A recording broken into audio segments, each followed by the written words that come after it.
my voice isn't quite as strong today, and partially the reason why our guest speaker is also not here. So I was ill at the end, straight after our lecture. I was ill. I'm now better, but my voice hasn't quite recovered. So I won't be quite as loud. So I apologise for that. And you'll notice I'm also not Sabrina Feng, and unfortunately she got ill on Monday and is still really quite ill, and so is unable to do Unit 4 with us today. And once she's better, I'll have a conversation about when she can do that Unit for us, or I will do a completely new lecture on some other content if that's not possible, so you will get the full whack of lectures. But that's why you've got me today, and we've skipped ahead to Unit 5, because I didn't have time for 3:30 this morning when I got confirmation that she wasn't coming in to write a full new lecture, so we're going to skip forward. And today we're going to be looking at broadly how people work across information security. But before that, please register your attendance. It's really useful for me. And there are new groups. So if you've not already looked on Moodle, I have created new groups, including a new group 11, mainly because there were some people who registered slightly later than others, and that means that I've had to expand the number of groups and move some people. I did this completely randomly in terms of who got allocated to the new group 11, and so if you have moved, we can have a conversation. I have got some emails about groups in my inbox. I haven't got to them yet. I will get back to you. Okay, so in terms of today, what I'm going to talk about broadly is how information security has really thought about people, primarily through users, but also as different types of communities. And we'll go back to the full range of controls in ISO 27002 to look at how we might organize people. And then we'll move beyond some of the conventional technical or socio-technical understandings of information security and talk about, well, what is trust and why is culture an important part of enabling an effective ISMS? And what does then it mean once we have trust and good security culture? How does that transform behaviour in practice? And why do we need to shape certain types of behaviour? And then I'll come to some sort of conclusion around, well, even in a world where automation is increasingly prevalent, actually we need to be thinking about a more people-centric ISMS and how they become systematized in that. And so what we're going to do in terms of today's lecture objectives is analyse the role of people further than we did in Unit 2, do that through the review of those information security controls and the diversity of people that we're working with. The reason I call this lecture Security with and for People is because this lecture used to be called Security for People. And I said, well, we're typically doing security with people. So it was a subtle change of the title of this lecture when I took it over.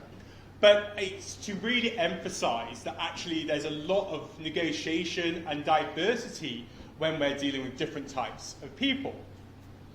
And this is because we want to achieve positive security behaviours, trust and cultures in the organisations that we're seeking to secure.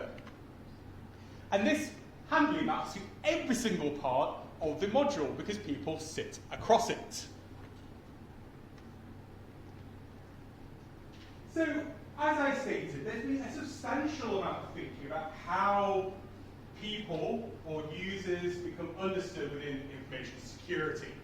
And this has been a significant part of how information security has responded.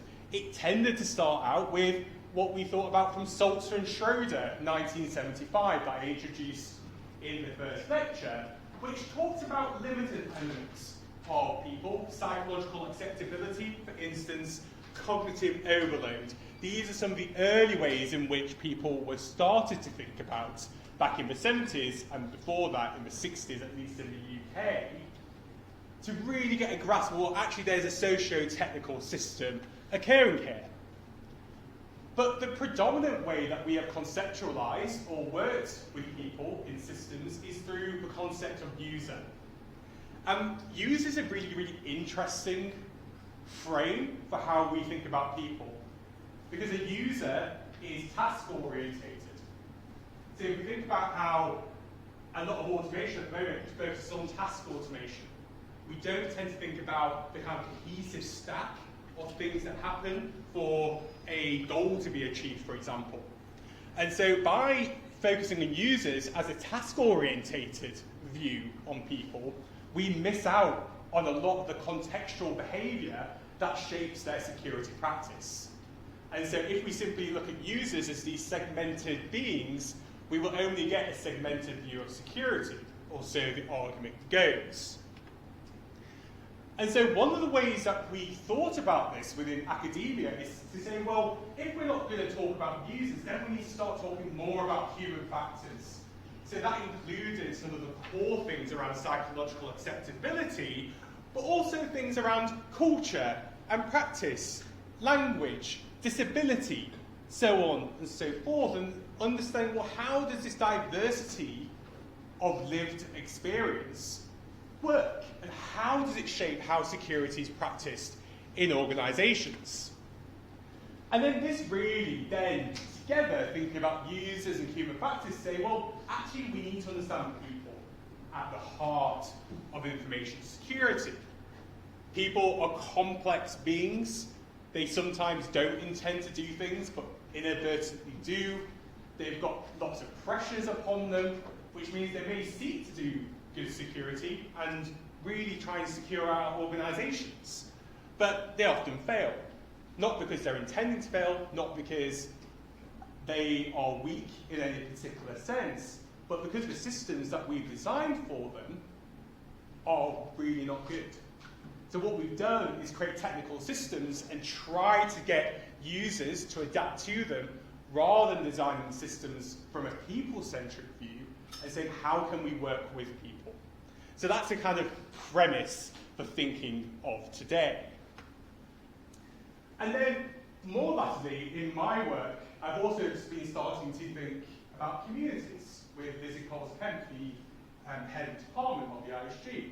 So we've been working together for the past 2 to 3 years, really thinking about, well, people are great, but they don't exist in isolation. They exist in certain communities, and certain communities share certain types of practice. And so actually we need to extend beyond people as individual subjects and understand these broader senses of how different communities form and what that means for information security, whether that's in organisations or outside of them. So here we've got a really, really classic study from 1999 by Anne Adams and Angela Sasser. And here they make a rather snazzy little title and a useful paper that has really shaped the practice of information security management since it was published. And so what they did is really solidify what is human factors in systems design. We need to be adapting our systems for this. And this is the basis, in many senses, this 1999 paper that's also on the Moodle page, for thinking around usable security. So if any of you on the MSc are interested in pursuing this more, Mariam Menezad's module on usable security is founded off this premise. And this is how it goes forward. I will not obviously be covering quite in the level of depth that Mariam will, but this is a bit of a taster of how people are understood within information security. And what they did is they looked at the role of password policy. Sometimes the thing that I hate the most is passwords, but we still seem to have them around. And what they say is that, well, you need to have user-centric design. So as much as they were talking about human factors and some of the capabilities that different people have, they were still in the frame of a user-centered design, this user who enters a certain task into a system. But what they usefully did is say, this is a socio-technical problem. We hadn't really seen information security being articulated, at least in a popular sense, as socio-technical before this. And so what we might understand our standards to do is that users are this kind of descriptor of people activity within a system at its most simple. So if you look at any standards, you'll talk about users, which makes sense if you're trying to design a technical system, at least in part, because it simplifies down the complexity of the problem. It's a certain type of abstraction. But what it neglects, in many senses, is this range of different feelings, emotions, the ambitions of people, care, trust, and a lot else. And so, how do we deal with this real conundrum within information security? We might have users, and we might be able to track them, try and identify anomalous patterns. That's great. But it doesn't tell us why they're necessarily doing it. So we can identify security incidents or security violations, but it doesn't tell us why that's happening and then how we might fix it. So if we're going to think in terms of how a standard talks about recovery, for instance, it says you've got to look at the root cause of the problem. Thinking about users doesn't really help us often with this question. And then there's a whole range of things that have emerged over time that have shaped how this debate has been conducted. So if we look at protected characteristics, primarily here I'm talking about ones that derive from human rights law and European and UK privacy law, about, well, how do we protect certain characteristics in a system? And this is a range of them. This is from the UK Equality Act that says we must not discriminate based on any of these particular characteristics. So when we're designing our ISMS, we must acknowledge and try and demonstrate, it's not that we must have a kind of active demonstration that we're, for example, not discriminating based on sex or disability. That means that we've got to be actively conscious about, well, how do our systems potentially discriminate against different types of people? That is a legal requirement more than anything else, but there's obviously a whole range of things that we might be able to talk about. And so, as I said, people are these isolated beings that make rational decisions. Actually, people are very irrational in terms of thinking about a logical system, but actually that's normal. That's not a problem, only if you design a system that suggests that it is a problem. And so here we can think about security as both an individual and a community problem at the same time.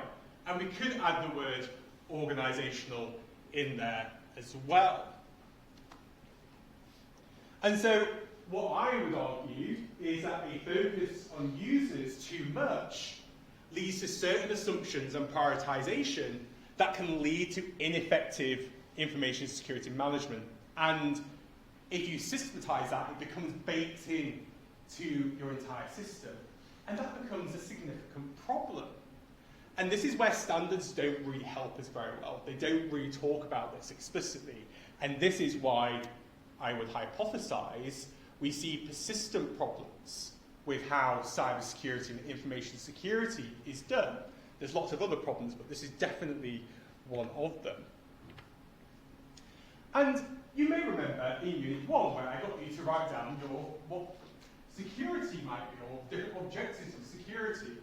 This is where it suddenly becomes really important, because everyone has different security objectives. We're all trying to secure something for ourselves in different ways. There will be some alignments, right? The reason you're doing this degree is to try and secure some type of future in information security.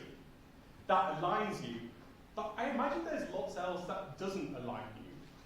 And so we have these momentary alignments which make systematization really hard. So we can't make an assumption that because everyone works for the same organization, that they also have the same security objectives. There might be an alignment there. And this is why, when we go to 27001, where it really talks about leadership in policy, this is why it's important, because you have to have objectives that everyone understands that they're trying to attain. That enables alignment and means that you can build security around that. So here, you might, for example, say, great, we need multi-factor authentication across the organization. Completely sensible. It's a thing that we really should be doing because it helps stop a lot of violations. But an employee is trying to get promotion, they just want the money. And so how do you align them using MFA or trying to not use MFA and them trying to get promotion? That's quite difficult. And so what we typically do is apply a control in place, whether that's technological, organizational, or people related, to say you must do this. And so that's great for a certain level, but we can't just keep saying you must, you must, you must. Because eventually, people will say, nah, I'm done. I don't like this company anymore. They're telling me to do too many things. They're not giving me a promotion. I don't really care about security anymore. Therein lies a problem. We can't just apply certain types of control and say, we're done. And so information security controls, hopefully relatively obviously, may aid or diminish different people's security objectives. And so here we have to be really mindful of the types of people, the diversity of people who work in our organizations. And I'm going to use one of Lizzie Collins-Kemp's papers here, which she wrote with Renee Hansen, called Walking the Line. And I think this is a really, really useful paper, but I will take a few minutes just to discuss this. So what they claim is that there are two primary ways of thinking about security. The first is positive security, a freedom to do something. And so here we might think about positive security is that I have money, so I can spend money going out to a restaurant, right? Because that's something I really want to do. Or if I'm looking for more security-based one, I have money so I can pay rent, so I have somewhere to live, right? So it gives me kind of security away from physical elements. That's something that I need to survive. This is great. And then negative security is that freedom from something. And this is where we tend to see information security primarily as that freedom from attack. So we're trying to limit a violation so you don't have to deal with it. So the reason why we have a lot of security technologies is because we're trying to get a freedom from things, which is really important. The thing to remember here is that positive and negative security are really lousily named, in my opinion, because they don't signify any moral good-bad relation. All they're saying is positive or negative. It's not saying that one is good or one is bad. It's just saying that one's a positive, it broadens capacity, one is negative, and therefore constricts capacity.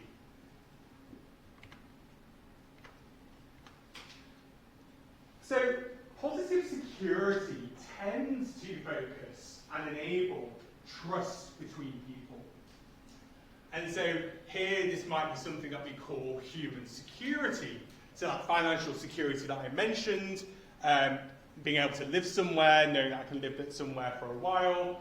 This is why most of us work. Would I be here if I didn't need money? Probably not. So that's a kind of important thing that we do all have. And for example, and a lot of papers in this area talk about this, we would have an example of a grandchild helping a grandparent process their pensions online, right?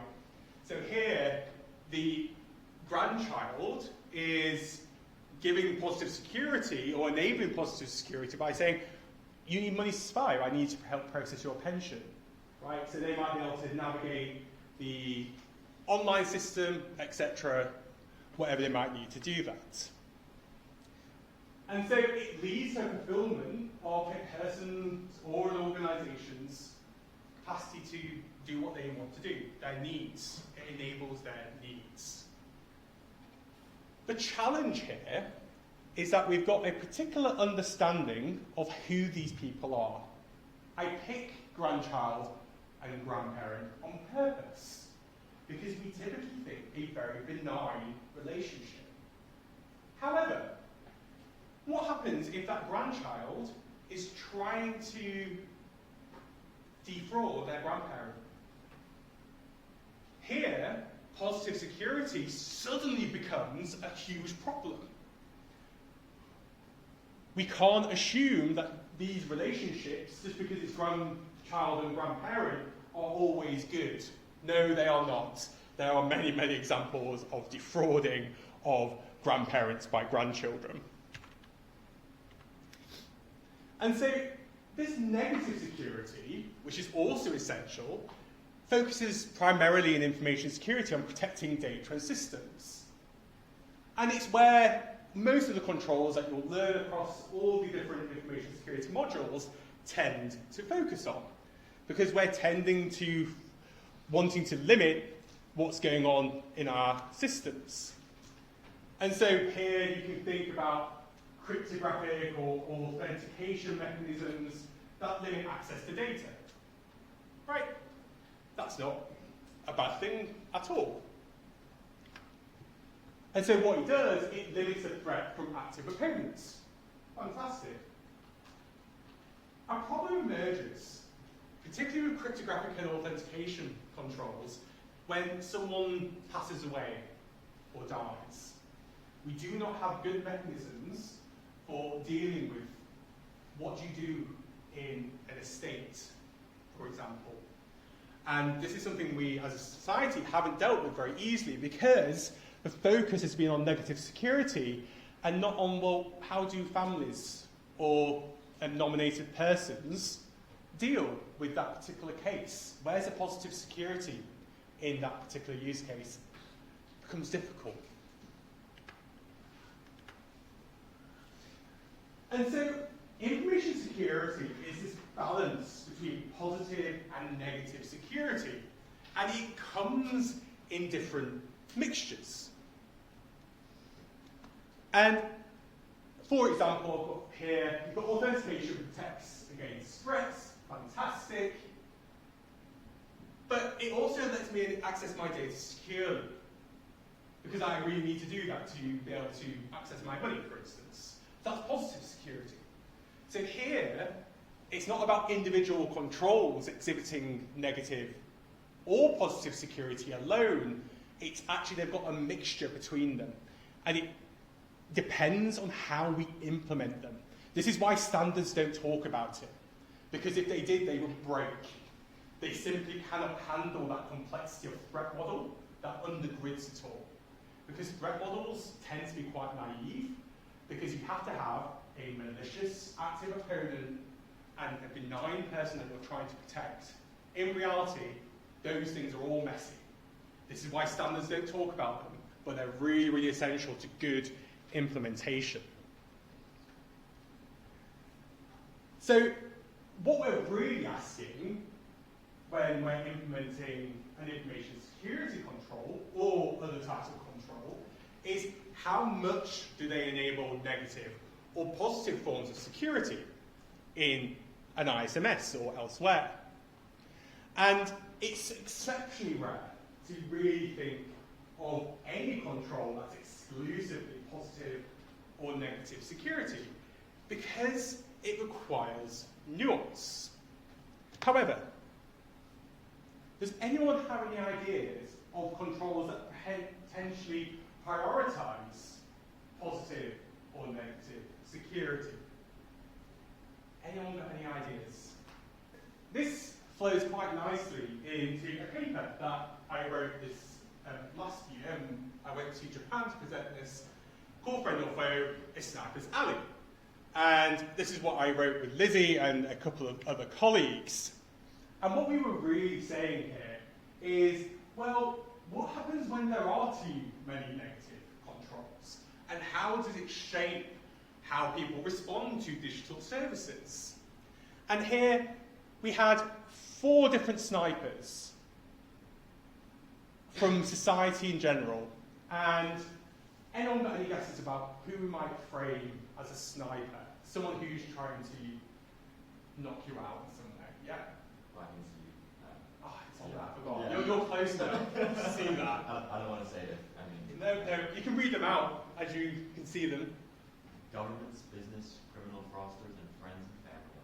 There we go. So we said that there were these four, I've forgotten that, it was obviously on that push. That there are these kind of four different snipers.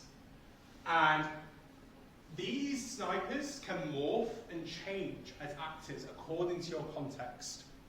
So this research was done in Sunderland, in the north of England, and we've been working with this community for a long time.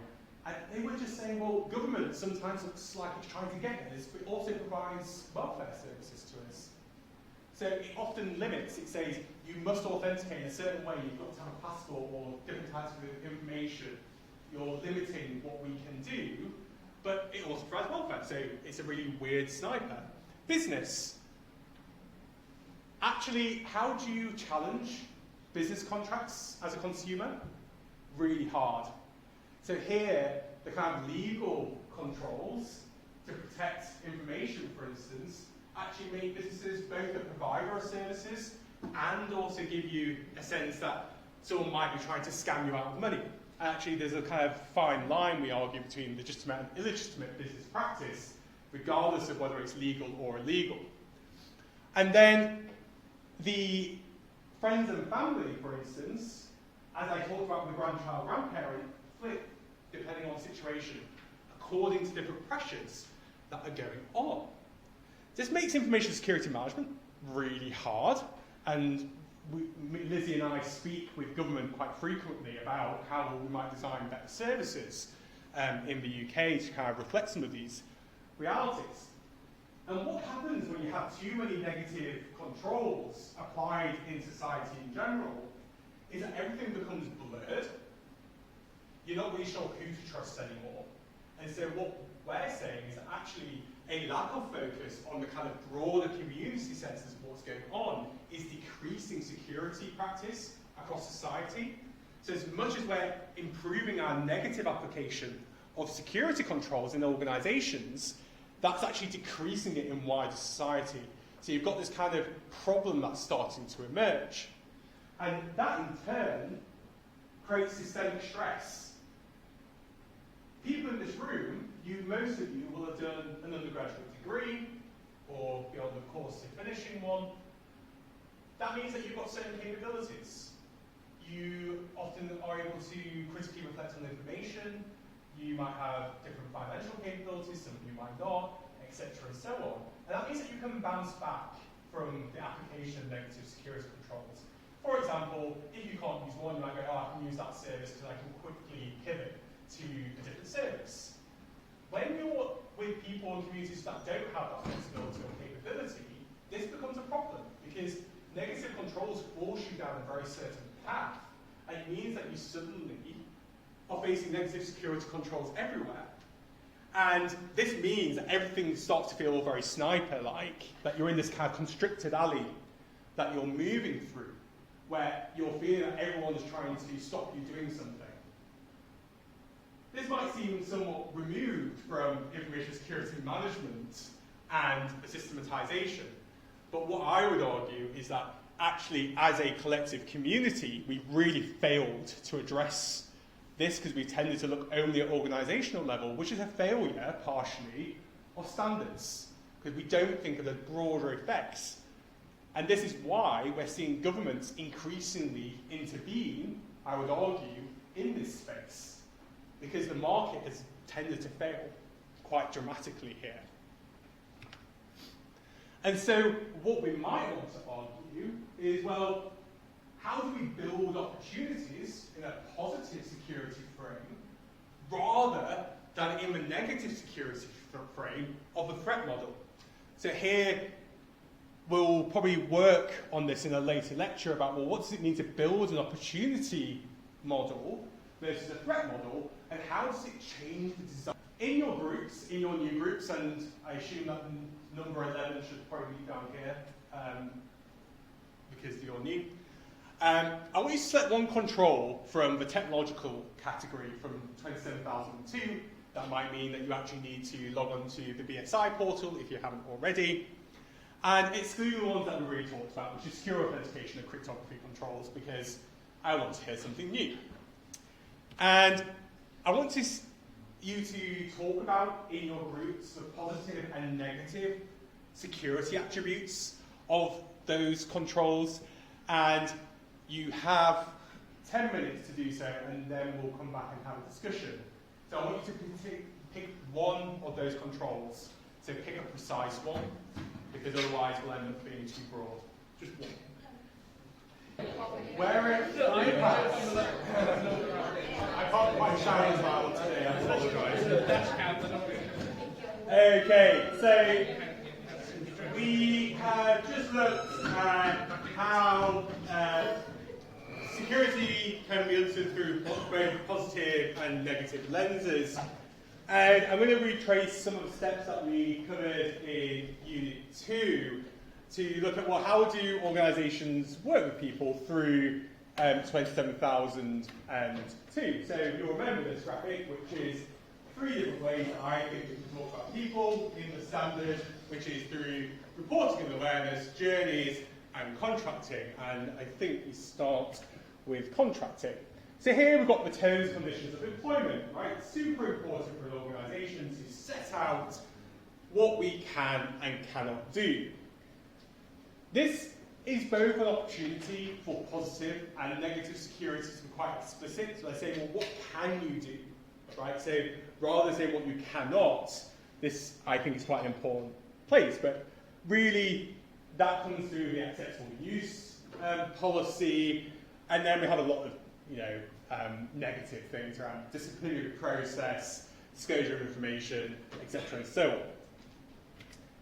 And then I mentioned this last time around non-disclosure agreements, so I won't linger on it too long, but who gets to define this? Actually, is it really a negative control? Because you could argue that actually it's a positive control, because for organisations, this is great.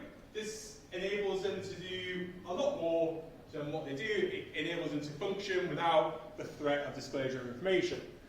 If you're looking at someone who's been forced to sign an NDA, which unfortunately happens far too often, in my opinion, this is clearly a negative control, unless there's a financial supplement, which potentially makes it a bit more balanced. And then we've got screening, right? And I always find this quite funny, because if you see it from an organisational point of view, this is great. This means that you have confidence in the individual. When was the last time you got to screen your organisation as an employee? Basically never. And so this is quite clearly, in most constructs, a really quite negative control for users or people entering or working with organisations, but offers quite positive elements for organisations. Because it enables verification that I simply don't have, right? So the reason why most people quit their jobs is because they didn't know what the job was going to be like, or the organisation or people they were working with, they couldn't screen them, right? So there's an asymmetry of power that sits under this. And this is the same, right? It's really difficult to take an organisation and discipline them. There's obviously mechanisms around employment law, for instance, but really the power, again, resides with the organisation in terms of disciplinaries. You might be noticing I'm using the word power quite a lot now, but this is often where we start to define when does positive and negative security matter. It tends to be who's got the power to define it and who's got the power to enforce it. And this is the case with termination, right? Quite obviously. It should be included in terms and conditions if we're an organisation, apply to external personnel, and so on. And then remote working. This is potentially one of the real controls where we actually saw a positive control emerge due to a COVID pandemic, explicitly. And I think it's interesting that we're seeing that kind of change, right, in the kind of contemporary job market. This emerged at a time when people were really thinking about something different. I think we're starting to see some of the negative kind of controls emerged to replace that. And then security awareness, education and training. This is really, really interesting if you think about it through positive and negative security. This is really, really positive for the organisation and potentially positive for individuals. Anyone got an idea why it might be also really negative for individuals interacting with organisations?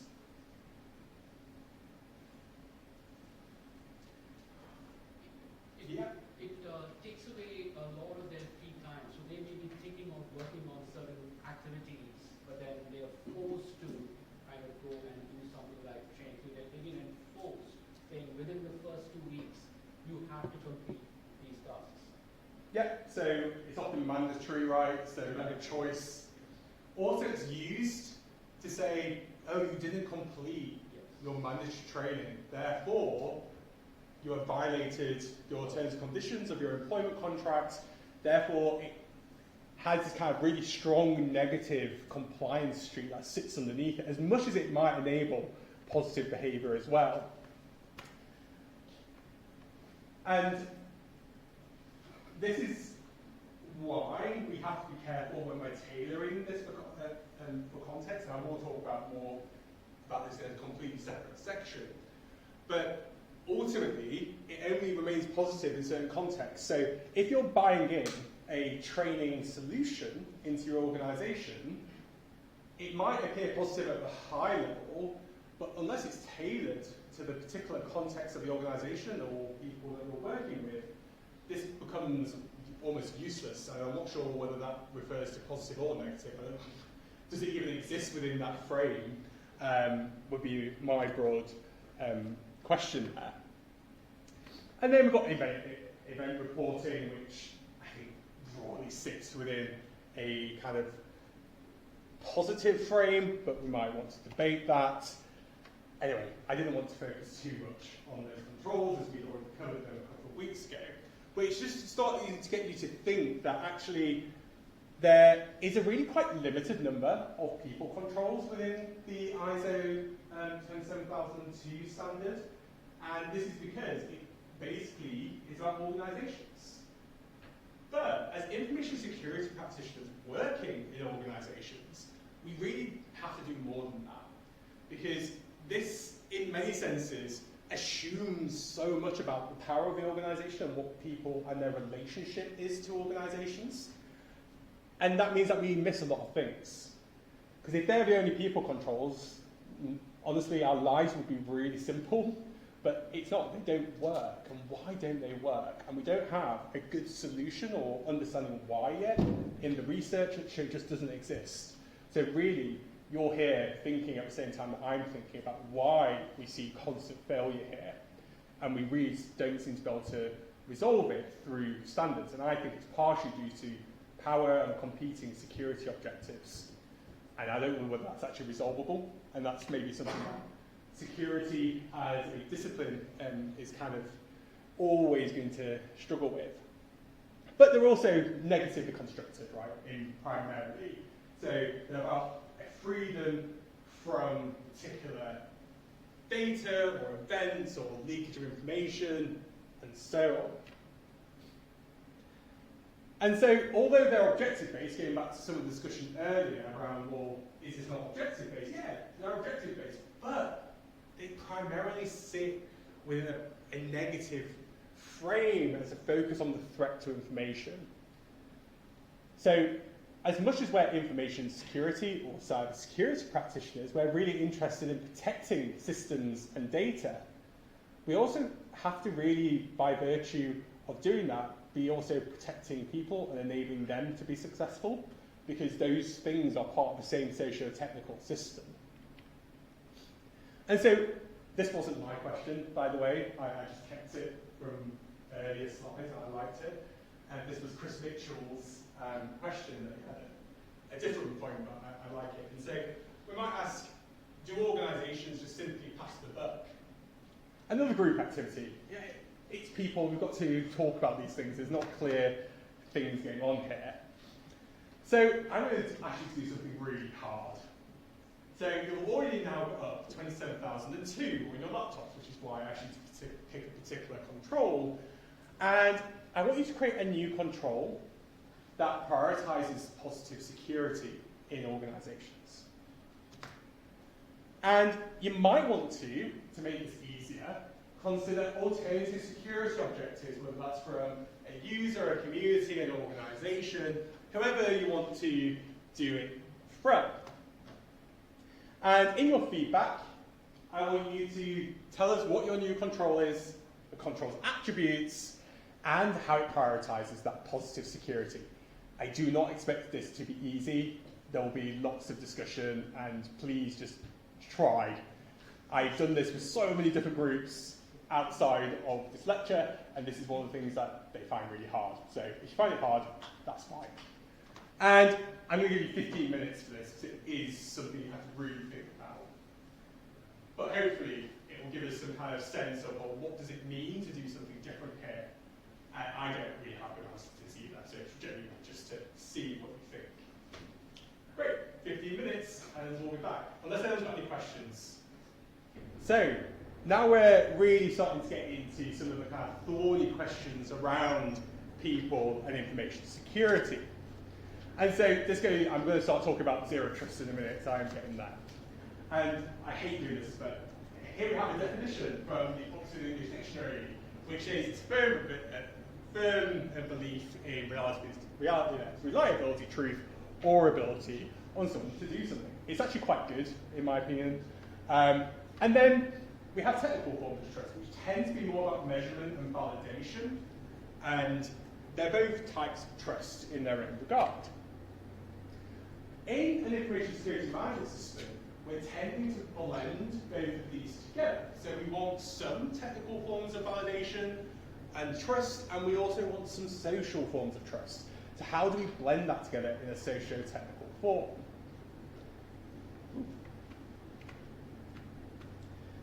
So social trust tends to be implicit.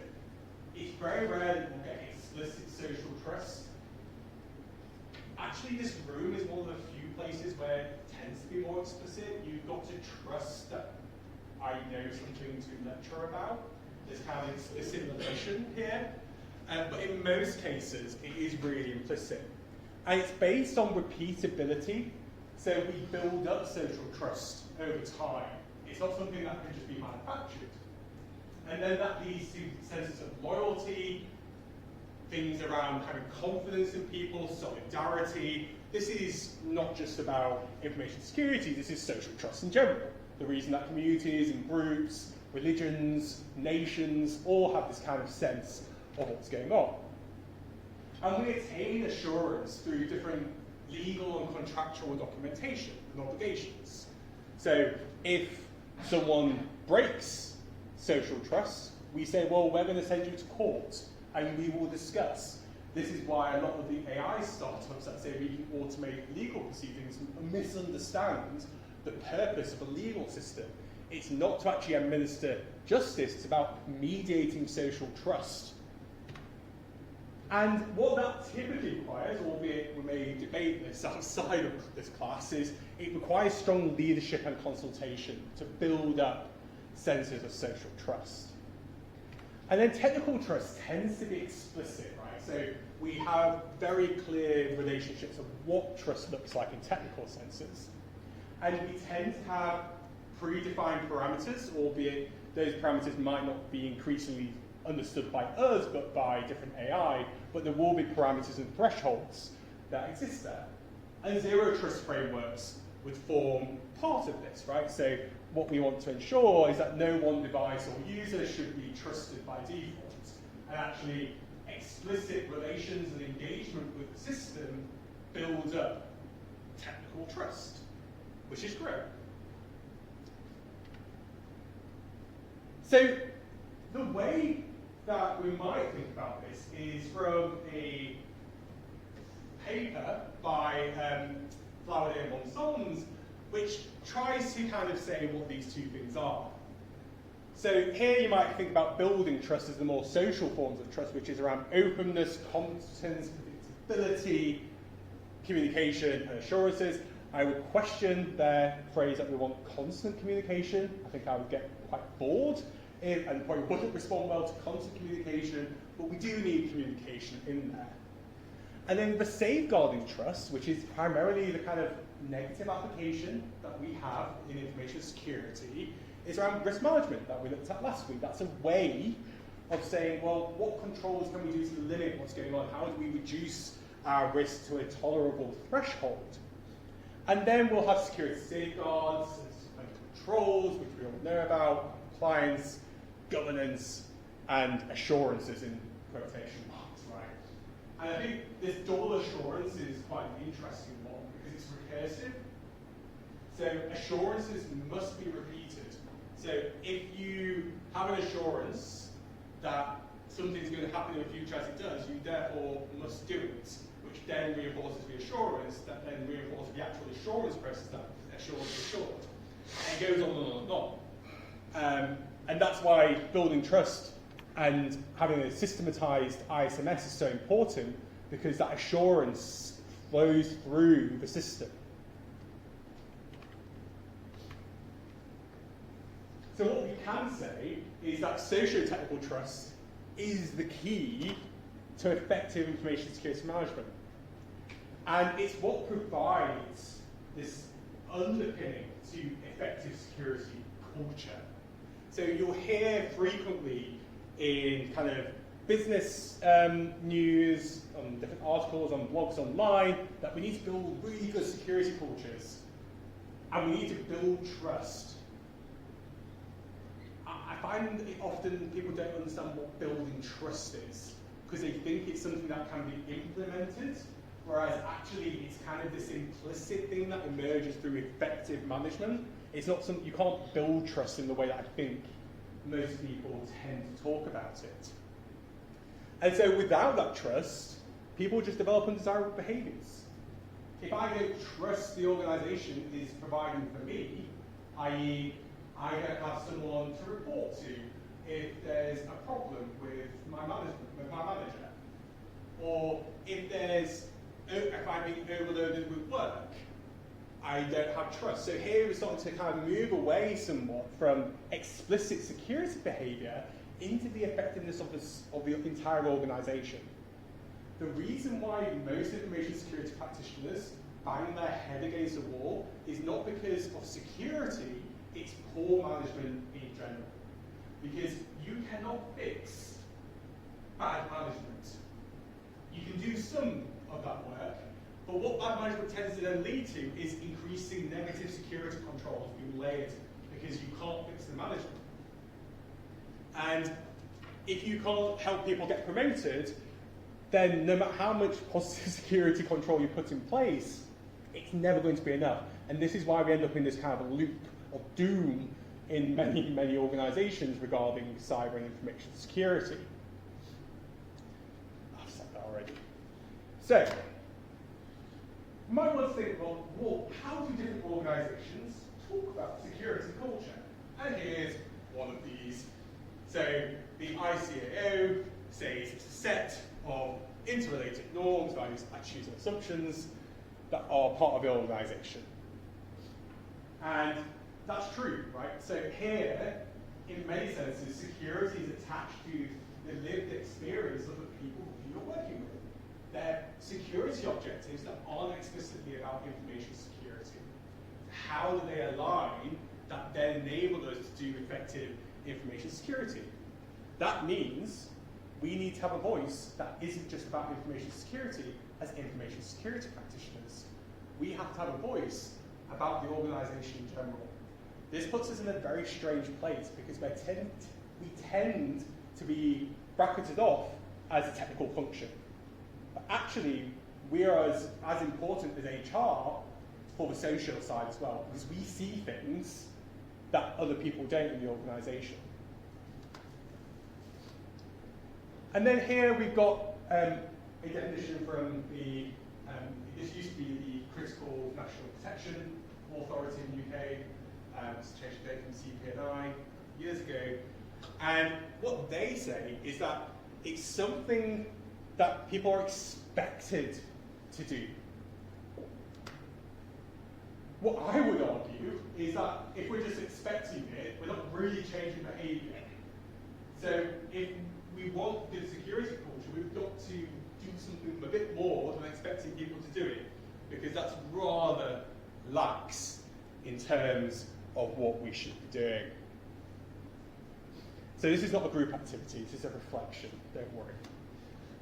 So just read this, and then I'll ask for anyone who's got any comments on this question. So when we're thinking about security behaviours and security culture, really that trust underpins it all. And what we do primarily with information security is think about the training, education, and awareness that we need to do to shape certain behaviours to encourage building trust and culture. And that's part of all standards and frameworks that we see. And here we might think about security engagement, which I think is often slightly inaccurately referred to as training, education, and awareness. I would hope you think about security engagement in a broader sense, as in talking with people, understanding what's going on. And so we need to think about when we're doing engagement, why, who, what are we engaging for, and how are we doing it? So do we need to, for example, establish a user council, where we actually go and say, we're thinking of implementing this, what do you think? That would be a type of security engagement that kind of sits outside the training, education, and awareness piece. But any awareness that we do want to build has to lead to positive behaviour, otherwise we're simply wasting our time. And obviously there are some purposes for this. The main one for senior management is compliance. We have to demonstrate that we are engaging in security problems. And that means meeting certain types of regulation and standards, mitigating the risk, and for me, the most important, if we actually want to be successful, is that fostering of security culture. And that's because we want to improve people's well-being. As an information security practitioner, I think actually that's really our aim. And we could put improve organisations' well-being in there as well, depending on who and what we want to prioritise at different times. But we're not really there just to protect data and systems. We're trying to do that to improve people's well-being so that they help us and that they have good security behaviours, because it will make our lives a lot easier. And so we might, for example, have your classic core awareness programs, so your newsletters, things like this, which we all know about through being part of organisations. But what we also need to do is make sure that we're identifying priority contacts as well within our organisation. So as you'll remember, every single control needs an owner, every asset needs an owner, and we need to make sure that we're really cultivating relationships with these people in case we need them. And then we'll have different types of specialised learning. A generic type of training often doesn't work. So I can't remember, I think someone at the front was saying in a question to me, well, do people really care if they're just trying to tick it off? No. We do it for compliance. Like, there is no other real way of saying about this. Most security training tends to be quite bad in its generic form. But what we can do is, as much as we may need to do that for compliance reasons, we will want to do it for specific roles or functions. So, for example, we might need targeted HR training. Not giving them kind of generic training might not be enough for them. We might need something else.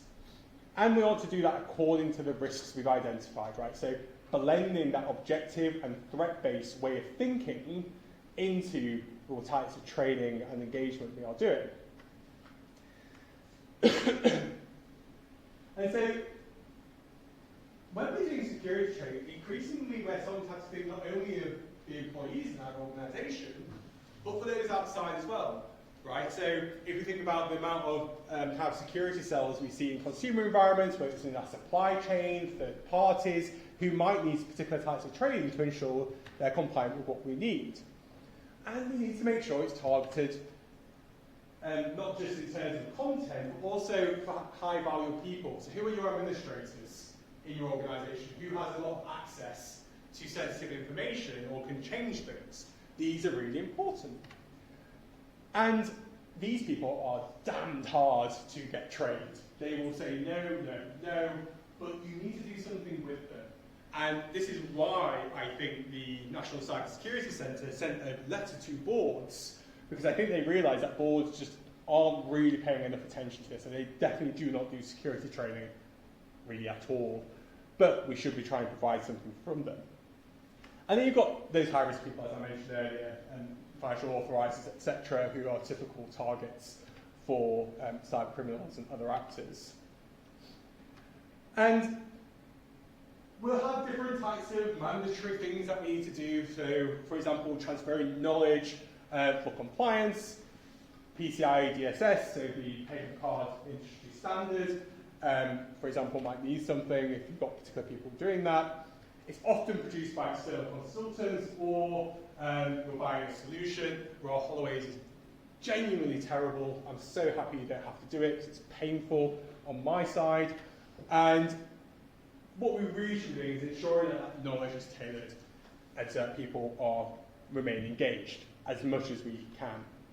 And that might mean tailoring language, right? So if we're working in different environments with different people, we can't expect the same forms of language, whether that's complexity or the different types of languages that people are speaking. There was one organisation that I worked with that only had English language training, and I was out in Ukraine, and all the people I was working with were Russian speakers who didn't speak English.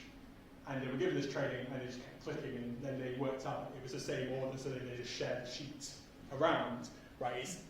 It was so silly that this was done, but it's because the IT security function didn't even know that that was the case, right? It's these little things that can make such a huge difference. So I've got a very simple graphic about how we might think about engaging. So here we've got organisational norms and values, right? So that's your leadership. It's your top-level policy, making sure it's clear that security is an important part of the organisation, as much as many organisations do not have this. This is what we would hope. And then we've got the security culture that kind of sits there. And those feed off one another. If you've got an organisation that deprioritises security, or says it's not important, or doesn't have the funding for it, then security culture inevitably goes down, because we can't do some of the positive security elements that, as information security practitioners, we should be doing. So if leadership say it's not important, they'll give you the minimum to do your negative security work, and that will tend to damage security culture in the long run. But security engagement only works if people actually want to change their behaviour. There's no way that we can change people's behaviour. They have to want to do it. And that is fostered by that organisational norm and security culture. So if people feel that they are bought into the organisation, they're more likely to want to help it, right? So we can't, no matter how much training we do, we can't get around this particular problem. And then we've got security engagement, such as knowledge, things that we tend to talk about, and then the security behaviours over there. And that all feeds into it, right? So we have to have security engagement and leads to security behaviour, but we have to have a preset of culture that enables that behaviour, willingness to change. Without that, there's no point doing it, apart from compliance, which, to be honest, is what we see in most organisations. So this is not me saying this is often what happens, but this is what we should be trying to aim towards. And then that security behaviours feeds back into culture, and we have a reinforcement cycle. And so for me, this is an example where encouraging positive security is a reinforcement cycle where training and engagement enables that. And we'll have to have different modes of doing security awareness training, whether it's instructor-led, computer-based, newsletters, social media gamification, intranets. All of these tend to be absolutely dreadful. There is no good way of communicating with people apart from on a more personalised level. And obviously everyone goes for e-learning in organisations because that's cheap, not effective, tends to be the case. It's just like it's the cheapest way of doing it. How many people read newsletters? I don't, I just delete them. Same for all these other things, really. They're more performative things. So this is why we can't rely on security engagement. We have to foster the culture. So if you get the culture going in the right direction, you might get a bit more engagement, and then you've got to keep going. And it's a really long-term process to enable security culture. Yeah? One thing I was thinking about was kind of reading that some companies do phishing exercises where they'll periodically send phishing emails throughout the year, and if you don't catch on to it, then you're kind of sent to training or awareness or whatever. That's kind of an interesting approach. It's kind of gamification, I guess. Not really though. It's kind of, but it's also a little bit annoying because you have to be constantly on but it's a really negative approach, right, to doing this. It might be effective in short-term bursts, but does it actually foster better security culture? I think is up for debate. Yeah, definitely. Yes, question. So I started a job 5 months ago, and they have an e-learning video about GDPR, right? Okay. And you have to do it within a month.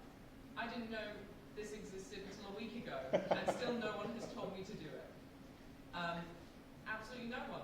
Yeah. Yeah.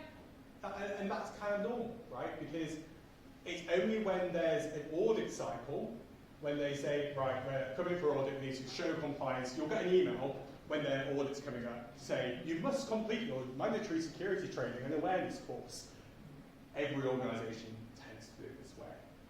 But I wish I had a positive story around this, but I really don't, because often it just simply doesn't work in the way that we would hope it to. And I could probably talk about this at a later lecture about some of the things that we might want to do as well. And so, going back to the audit, this is because we're trying to measure engagement through compliance. Tick. Who has done their mandatory training? Are we passing the buck when we're doing this? And then we look at impact-based metrics. These are things that actually we want to see, because we want to see that an intervention or an engagement process has actually led to better security in our organisation. That is what we should be striving for. The issue is that impact-based metrics tend to show a negative story, and then because people don't put the investment in, which then leads to a negative reinforcement cycle rather than a positive reinforcement cycle in a lot of organisations.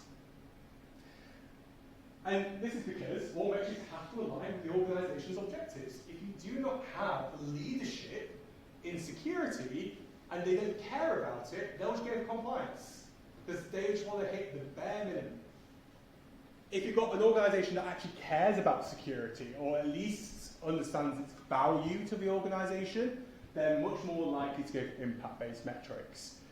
And it's also a way for us to sell as information security practitioners our value, right? Otherwise, we're just there as a kind of tick box exercise, which then devalues us as a profession. So what we need to do is not focus on a few. Yeah, sorry, go ahead. Okay, a quick question. An incident like JLR, which actually forced the entire business to close down. Now, do you think there is opportunity for the organizations across the board to take on, objectives like prevent events like the ones that happened in JLR, which is kind of baked into their overarching objective or policy or their business vision, and that kind of drills down. Do you think that will help in creating a more broader, accepted security culture within the organization? It may do, right? There's often severe incidents open windows of opportunity. The issue is that they'll see it as a ransomware attack, and they'll say there was a control that didn't work. Fix the control, let's carry on. Because that's the cheapest and most effective regulatory view that you can provide to regulator going, tick, we're done. Obviously, I would encourage JLR to say, clearly there's something else going on here, because it wasn't just that attack, they've had numerous incidents that weren't so big. So clearly there's something not quite working within that ISMS. Whether that's down explicitly to culture or not, obviously that will see more. I'm assuming there'll be some sort of inquiry public inquiry around JLR because of its significance of its impact on the UK economy. But yeah, it opens an opportunity. I'm pessimistic, would be my summary.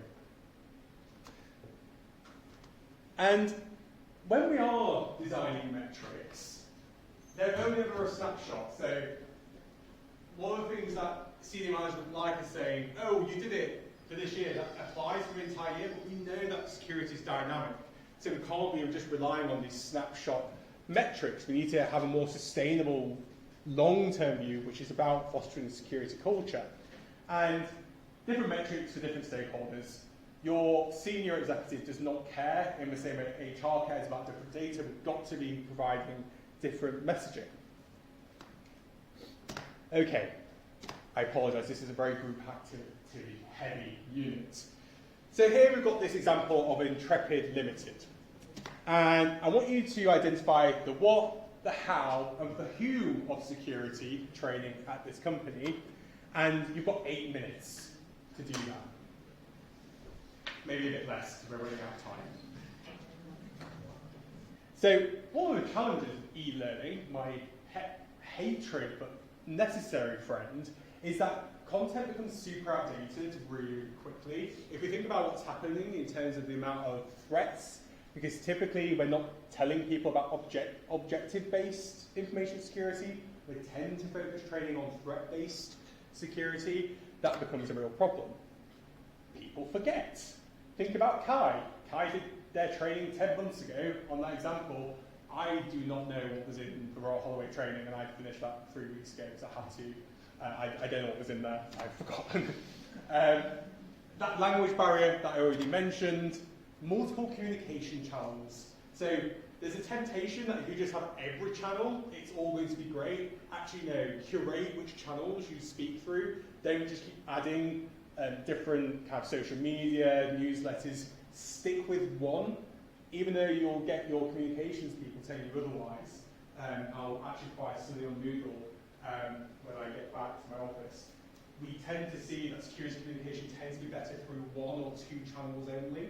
So stick to them. Don't try and keep adding more to reach more people. No, common channels, email tends to be the best one still, even though people don't read it. You probably get like a 1 to 2% people reading it, but that's pretty good.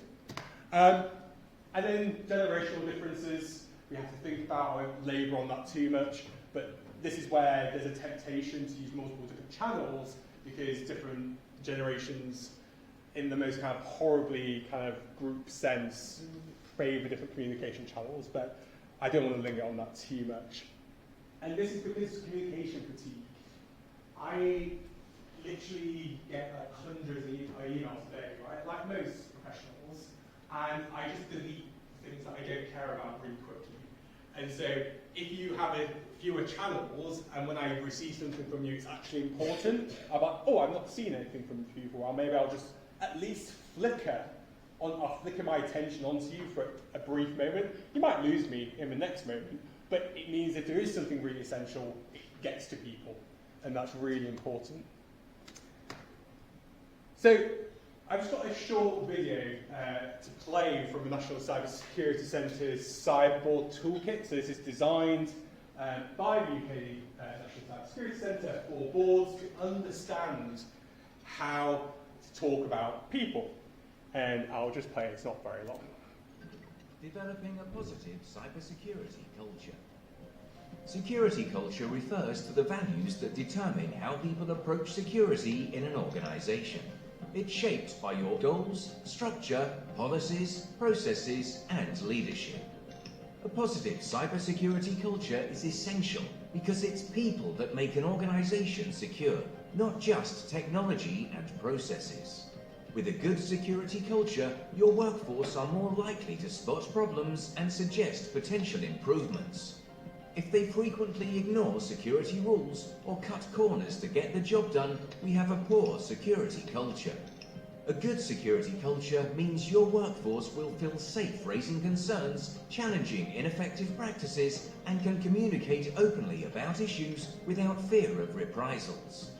People are often seen as the weakest link when it comes to cybersecurity, but by influencing your workforce's behaviours and creating the right culture, people become the strongest link and can help your organisation thrive. So I hate those videos with a passion, but it's mainly to show you the level of communication that we're having to give your boards. How simple was that messaging? It was not complex. It's super basic. That is what the level of your communication needs to be to your senior management. That's the kind of the sales. What's on there? Let's just move on so we don't look at that. So I think what's interesting is this sense of trying to move away from the humanist and weakest link. So this is something that's been a perpetual refrain within information security. People have a problem. Well, actually, if you see it as a social and technical problem, you actually view it from the other sense, is that actually our technical systems are really bad at working with people. And that's why we have to change our frame of reference. And I don't necessarily want to say people are strongest, because I think that flips it too much the other way. But it gives us a sense of actually challenging some of these really common assumptions within information security. And obviously they're trying to, in that video, sell to boards why you need to invest really in security culture in the most basic and kind of horribly corporate video ever. But anyway, the reason we don't want this is it shifts blame to people, which destroys security culture over time. And if we as information security practitioners say, oh, people just aren't getting it, we don't really understand what's going on, we're going to face that people aren't going to be doing it. It's a self-fulfilling fallacy, right? If we blame people, people will then fail. And so we have to be careful about this. And so we have to say, well, how does the system deal with people as they are? How does it respond to the diversity of things that we might want it to do? And we'll be covering more about this in later units. And so if we're experiencing common behaviours, there's something not working in our RSS. So going back to the debate about data leakage, this is a classic example. It's not working. It's a common behaviour. Therefore, the way that they're systematizing is incorrect. There must be something not quite working there. And so what we should be doing is making sure that our ISMS is working as much as it can for people. Hopefully I've demonstrated that this is actually super tricky. You can't get it right. You're always balancing competing security objectives. So it's always a balance between these competing things that we see. And the classic example that I'll just come to a close on is around password guidance. And so the control in 27002 says, well, passwords shouldn't be based on something that anybody else can easily guess. Makes sense. Not based on dictionary words or combinations. Makes sense. Passphrases, yeah, that's great. You know, alphanumerical special characters, and they must have a minimum length. That's what that standard calls for passwords. Sounds kind of sensible from a technical view. I think that makes great sense. And this is where NIST diverges from 27002, because they updated their password guidance. So what NIST now says is, well, passwords with multiple characters or periodic password changes, we shouldn't really be needing to do this, because it's not helping people. Passwords get shared, they're reused, so we shouldn't be fighting against, which is really a common behavioural trait. There's just no point. And that's because people have cognitive overload. Single sign-on, for instance, has made this fundamentally better for a lot of people, but it's still a single sign-on for a particular organisation. Think about how many organisations and companies you're dealing with. We don't have a single sign-on for everything yet. Getting close with some ecosystems, but they're still in a certain ecosystem. And what the National Cyber Security Centre advocate for is 3 random words. And they've got a paper which shows that 3 random words roughly gives you the same technical provision or kind of difficulty as any other password. It's actually just letting people say, pick 3 random words, they're your words, and you use that on your main systems, so then your email and your work account, and you'll be fine, is what basically National Cybersecurity Centre say. And so we'll talk about this more in Unit 7, I believe, but we need to be integrating people's diversity into our planning. So rather than just seeing as users, as these individual access points, actually, well, what happens when someone can't use a particular device? For example, they might not be able to access particular technologies without assistance. How do we deal with that? They're not just exemptions, they become quite fundamental to our design of our system. And so we'll talk a lot more about this at another point, but what do we do for identifying these cases through different equality, diversity, inclusivity assessments?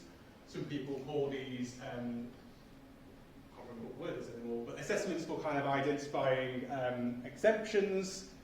And this is not just through risk, actually risk assessments have to include EDI components because actually it helps you assess risk better in the long run in your organisation. Edge cases, I couldn't remember that word. So that's why we do it in information security management. There's lots of other reasons why, but this is the core reason why we might want to do it.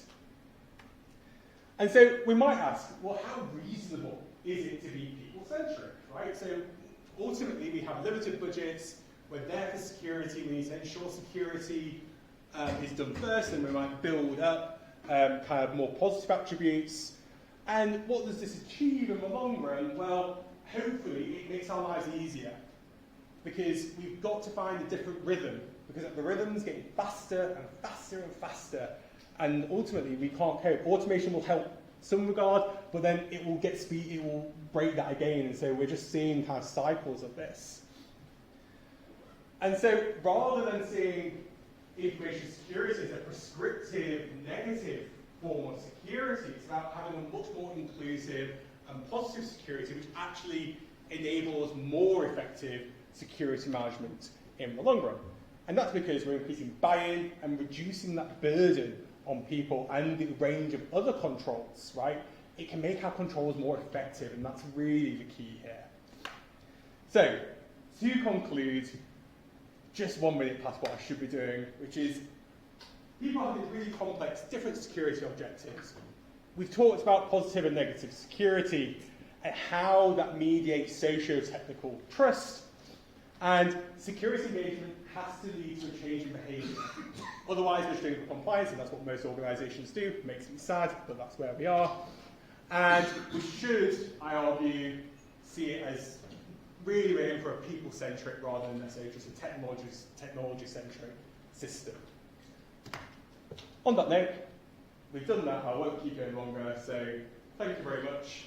And I shall see you next week for Unit 6 on incidents.